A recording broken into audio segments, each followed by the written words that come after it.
Shalom, salam damai.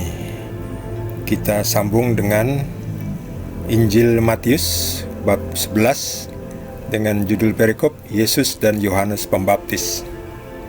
Setelah Yesus selesai berpesan kepada ke-12 muridnya, pergilah ia dari sana untuk mengajar dan memberitakan Injil di dalam kota-kota mereka. Di dalam penjara, Yohanes mendengar tentang pekerjaan Kristus, lalu menyuruh murid-muridnya bertanya kepadanya, "Engkaukah yang akan mendatang itu, atau haruskah kami menantikan orang lain?" Yesus menjawab mereka, "Pergilah dan katakanlah kepada Yohanes apa yang kamu dengar dan kamu lihat. Orang buta melihat, orang lumpuh berjalan, orang kusta menjadi tahir, orang tuli mendengar, orang mati dibangkitkan, dan kepada orang miskin diberitakan kabar baik. Dan berbahagialah orang yang tidak menjadi kecewa dan menolak Aku." Setelah murid-murid Yohanes pergi, mulailah Yesus berbicara kepada orang banyak itu tentang Yohanes. "Untuk apakah kamu pergi ke padang gurun, melihat buluh yang digoyangkan angin kian kemari? Atau untuk apakah kamu pergi, melihat orang yang berpakaian halus?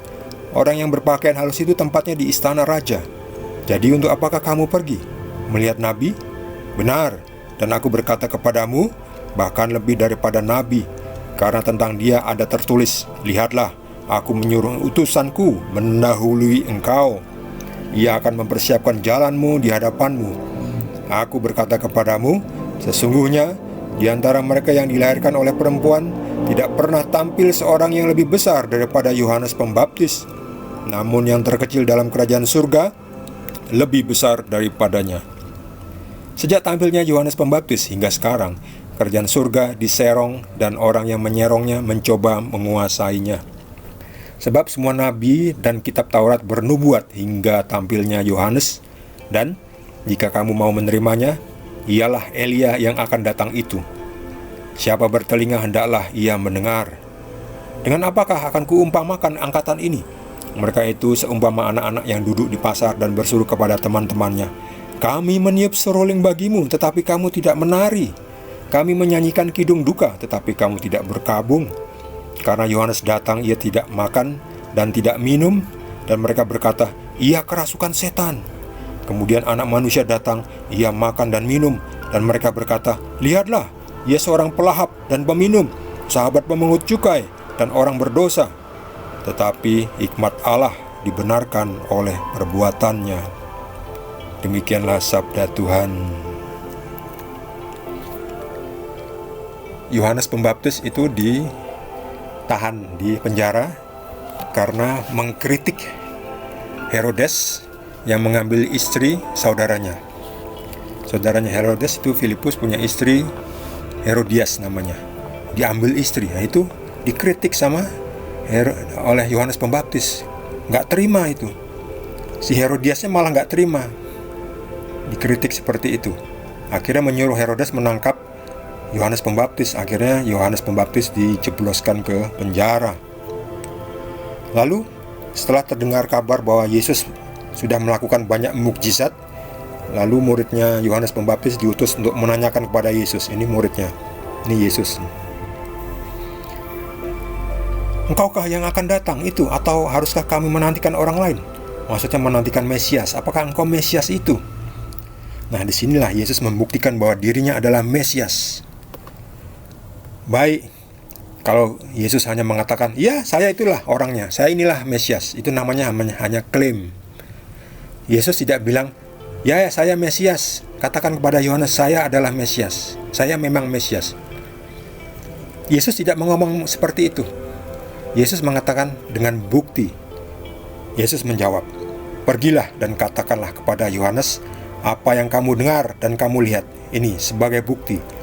Apa yang kamu lihat dan kamu dengar, yaitu orang buta melihat, orang lumpuh disembuhkan menjadi berjalan, orang kusta menjadi tahir, orang tuli menjadi mendengar, orang mati dibangkitkan, dan kepada orang miskin diberitakan kabar baik. Karena merekalah yang empunya kerajaan Allah. Dan berbahagialah orang yang tidak menjadi kecewa dan menolak Aku." Ini Yesus tidak bilang, "Katakanlah kepada Yohanes, ya sayalah dia yang kau nantikan itu." Enggak seperti itu. Yesus mengatakan, "Katakan aja kepada Yohanes apa yang kamu lihat." Yang kamu lihat adalah perbuatannya Yesus, yaitu menyembuhkan orang yang buta, membangkitkan orang yang mati, Yesus mengatakan dengan bukti, bukan dengan kata-kata. Jadi bukan klaim. Kalau hanya klaim nggak bisa terbukti. Yesus mengatakan dengan bukti, dengan perbuatan. Yesus memberikan bukti, bukan ucapan, omongan. Yesus memberikan kesaksian apa yang dia telah lakukan. Engkau sendiri sudah melihat. Orang buta menjadi melihat, orang lumpuh berjalan, dan seterusnya itu. Jadi, lihat ini. Yesus menyembuhkan orang yang buta. Dan itu disaksikan oleh banyak orang sebagai saksi. Kemudian disuruh disampaikan kepada Yohanes Pembaptis. Ya, jadi katakanlah kepada Yohanes apa yang kamu dengar dan kamu lihat. Yesus tidak mengatakan saya adalah Mesias. Enggak. Itu hanya klaim kalau itu. Tetapi Yesus menyampaikan bukti. Jadi Yesus membuktikan, ya, bukan klaim. Kemudian setelah kedua muridnya pergi, Yesus menasihati juga kepada murid-muridnya. Tidak pernah ada orang yang tampil yang lebih besar daripada Yohanes Pembaptis. Jadi Yohanes Pembaptis itu boleh dikata yang terbesar, tetapi yang terkecil dalam kerajaan surga lebih besar daripadanya. Jadi betapa besarnya anggota kerajaan surga itu. Yohanes Pembaptis yang disebut sebagai yang paling besar yang pernah lahir di dunia ini, dalam arti derajatnya itu, ternyata yang di surga yang kecil, paling kecil itu jauh lebih besar juga daripada Yohanes Pembaptis yang masih ada di dunia ini. Dan kerajaan surga itu sejak tampilnya Yohanes Pembaptis hingga sekarang itu diserong. Diserong itu apa? Dianiaya, ditindas. Dan orang yang menindasnya mencoba menguasainya. Yaitu sampai sekarang ini. Ya, pengikut Yesus ya ditindas seperti itu sampai sekarang ini, ya. Nggak senang dengan hal-hal yang baik, dengan hal-hal yang jujur tuh. Banyak orang yang nggak senang dengan hal-hal yang jujur, ya. Bendahara yang jujur itu banyak yang tidak dipakai karena apa? Tidak bisa diajak kong kali kong. Jadi orang jujur itu padahal susah dicari, ya. Jadi kejujuran tuh kadang tidak disenangi oleh banyak orang yang hidupnya dalam kebohongan.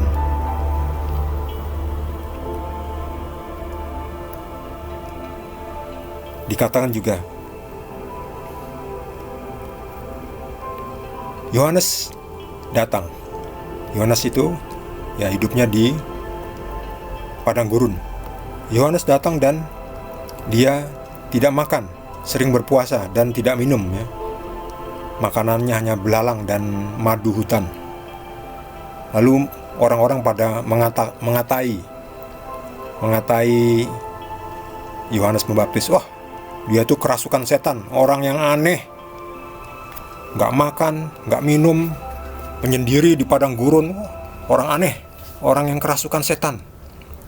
Lalu anak manusia, yaitu Tuhan Yesus datang, dan Tuhan Yesus makan dan minum. Dan mereka berkata, lihatlah, ia seorang pelahap dan peminum, sahabat pemungut cukai dan orang berdosa.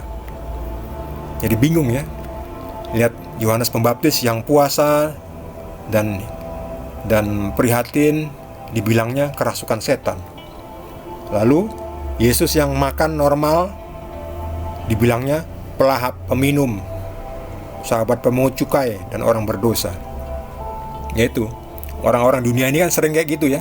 Omongannya itu nggak dipikir dulu. Omongannya itu tidak berdasar, ngawur, ya. Sering seperti itu. Tetapi hikmat Tuhan dibenarkan oleh perbuatannya. Maksudnya apa? Perbuatan yang dilakukan Yesus itu membuktikan omongannya benar atau tidak.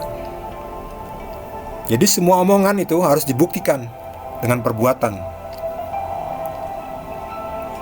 Kalau tidak, itu hanya klaim. Yesus tidak pernah mengklaim, saya Tuhan, sembahlah aku. Enggak. Untuk apa? Enggak ada gunanya. Itu hanya klaim. Yesus membuktikan. Yesus enggak cuma ngomong, enggak cuma klaim, saya Tuhan, sembahlah aku. Enggak. Itu mah sepele. Saya buktikan ini. Saya bisa membangkitkan orang mati, orang buta menjadi melihat, orang sakit langsung sembuh saat itu juga. Itu membuktikan apa? Coba disimpulkan sendiri, membuktikan apa? Membuktikan hanya Tuhan yang bisa melakukan itu. Dan Yesuslah terbukti, Yesuslah Tuhan. Bagi saudara yang mendapatkan tambahan pencerahan dari Tuhan Yesus, boleh juga berbagi dengan kita semua. Bagi yang belum subscribe, mohon di subscribe supaya channel ini cepat berkembang, dan juga di like. Kita akan lanjutkan dengan perikop berikutnya dari Injil Matius. Terima kasih. Tuhan Yesus berkati kita semua.